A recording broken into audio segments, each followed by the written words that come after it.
所以英语它不是一项学科了，它已经变成一种带着走的能力。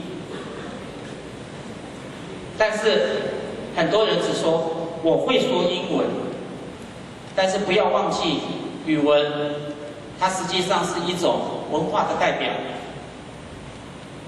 除了语文之外，我们去如何的融入到文化里面？我们如何把话说得更道地？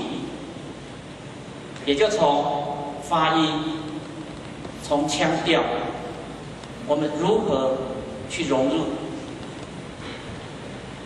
更重要的，我们在用的能力部分，我们应该怎么跳脱？我们应该怎么改变我们的想法？纸笔测验真的不是英文的主流，那是台湾某种很特别的一项产物，它真的抹煞了学语文的乐趣。但是我们没有能力去扭转这样的一个趋势，但是至少我们应该在观念上做一个厘清。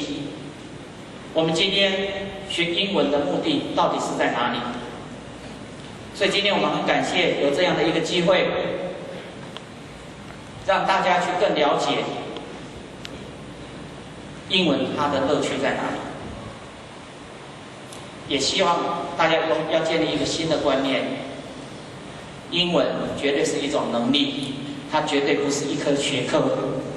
我们希望几年的英文学下来，我们将来能够走遍全世界，不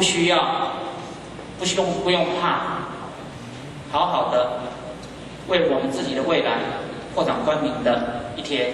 我们今天非常感谢各位的来到学校，给我们这样的一个机会，让我们学习。我们是不是以最热烈的掌声来表示我们？